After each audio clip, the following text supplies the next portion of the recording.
Nyota ya kwanza, Aries. Nyota ya kwanza ni nyota ya moto. Tutazungumzia athari zinazopatikana katika mwaka huu, mwaka 2026. Karibuni Allah ya habibi.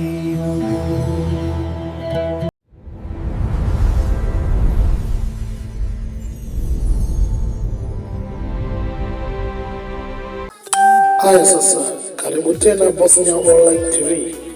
Leo ni mwendelezo wa masomo yetu mbalimbali. Tafadhali subscribe na kulike na kushare ili uwe mwana familia. Na kama tayari like na wengine wapate kujifunza mwaka 2026 kupitia nyota ya Aries. Tarehe 21 Machi, tarehe 19 Aprili, tayari tawala Mars, nguvu, vita, ujasiri, asili, moto. Utangulizi wa kipindi ya maana ya nyota ya Aries kiroho. Aries ni mtoto wa kwanza zodiac, ni nyota ya mwanzo, vita, maamuzi, ujasiri, moto wa ndani. Kiroho ni mtu wa Aries hazikani ama kuanguka au asimame. Hii ni nyota inafanya kabla nitafikiri, yaani mambo yao hufanya tu bila mtazamo maalum. Faida za nyota ya Aries na baraka. Ujasiri kwa kuzaliwa nao. Mtu wa Aries haogopi kuanza, haogopi watu, haogopi kushindwa. Hii huwafanya viongozi wa asili, wapiganaji wa maisha, waanzishi wa miradi.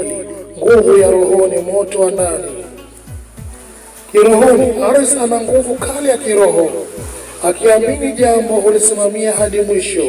Ni rahisi kupokea mito ya rohoni, calling, kasi ya mafanikio. Watu wa Aries hawapendi kusubiri, huchukua hatua mapema, hupata matokeo mapema kuliko wengine.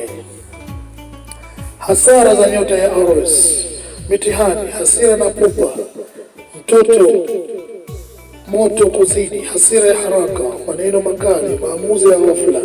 Hii husababisha kuvunja mahusiano, kujilaumu baadaye, kujikuta kwenye matatizo yasiyo lazima, kukosa subira. Aries akichelewesha hukataa tamaa, akizuia kukasirika sana, akipingwa huona kama anadharauliwa. Hii ndiyo nyota ya Aries, ni nyota ya moto. Vita zisizo za lazima. Kiroho, Aries anaweza kupigana hata pasipo sababu.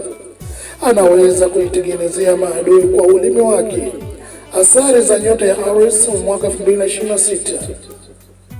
Mwaka wa mitihani wa hasira, mwaka kuamua kati ya moto wa uharibifu au moto wa ujenzi.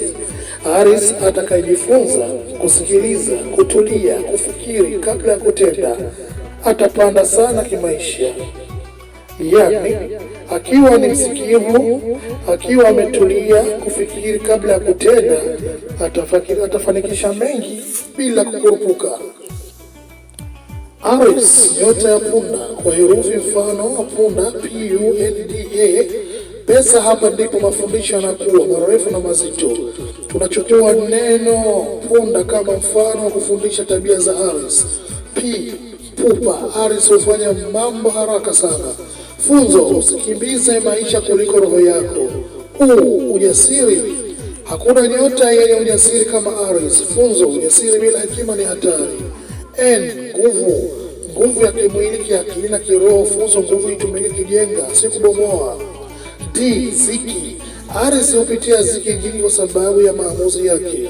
Funzo, ziki ni mwalimu, si adui. Amani, amani ni somo kubwa la Aries. Funzo, ukishinda hasira, umeshinda dunia, umeshinda mafanikio. Ushauri wa kiroho kwa Aries mwaka 2026: jifunze kutafakari, meditation. Usifanye maamuzi ukiwa na hasira. Moto wako tumike kama nuru, si moto wa kuunguza wala kuangamiza wengine. Sikiliza sauti ya ndani kabla ya kutenda. Hitimisho la kipindi hiki cha mwaka 2026: Aries ni moto, lakini moto ukiwa na mwelekeo huangaza njia. Ukiwa bila mwelekeo huunguza nyumba. Chagua ni moto upi uwe mwaka 2026. Ukiwa marizia utafanikisha katika mwaka huu. Nadhani tumeweza kuitambua nyota ya Aries katika mwaka 2026, faida zake na hasara zake itakavyokuwa katika mwaka huu.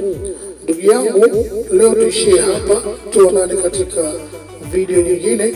Tutaendelea video moja moja kuichambua, kuangazia faida na hasara kwa kila nyota mwaka huu, mwaka 2026. Asante, tuonane katika video nyingine.